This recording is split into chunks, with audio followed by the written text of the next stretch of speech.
এই গ্রামটি ঢাকা শহরে অবস্থিত হলেও এটি একটি প্রত্যন্ত একটি গ্রাম। বর্ষাকালের এই কাদামাখা রাস্তা আর চারিদিকে সবুজ শ্যামল পরিবেশ আমাকে মুগ্ধ করে দিয়েছে। এই গ্রামের মুক্ত পরিবেশ আর বিশুদ্ধ বাতাস গায়ে লাগতেই যেন মনে পড়ে গেল আমার নিজ গ্রামের কথা। এই গ্রামটি দেখলে কখনোই মনে হবে না যে এটি ব্যস্ততম ঢাকা শহরেরই একটি অংশ।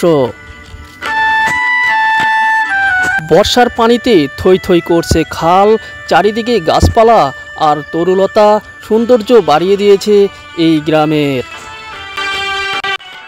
আমি আজকে যেই গ্রামটা দেখাতে চলেছি ঢাকা জেলার সাভার উপজেলার শিমুলিয়া ইউনিয়নে অবস্থিত এই গ্রামটি। এই গ্রামটি দক্ষিণ কলতাসুতির বারল গ্রাম।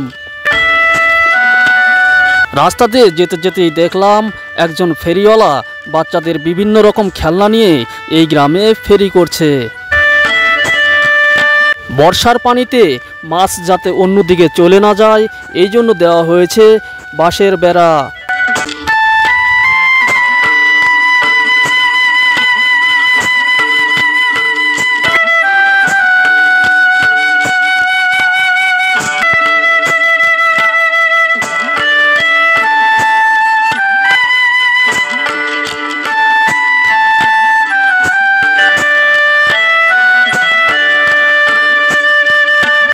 গ্রামীণ এই অপূর্ব সৌন্দর্য আর এখানকার মুক্ত পরিবেশ দেখে মনে হচ্ছে এ যেন শিল্পীর রং তুলিতে আঁকা একটি ছবি।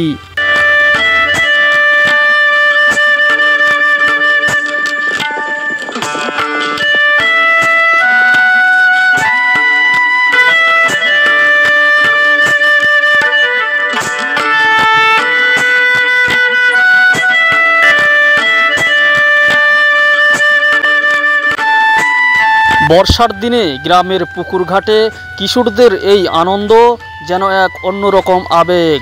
কেউ ডুব দিচ্ছে, কেউ খেলছে পানিতে, আর কেউ বন্ধুদের ঠেলে ফেলে দিচ্ছে পানিতে। চারিদিকে সবুজে ঘেরা প্রকৃতি, নৌকা ভাসছে এক পাশে আর হাসির রোল উঠেছে এই ঘাটে। এটাই আমাদের শৈশবের সবচেয়ে মধুর দিনগুলো। আর এদেরকে দেখার পরে আমার মনে পড়ে গেল সেই ছোট্টবেলার মধুর দিনগুলির কথা।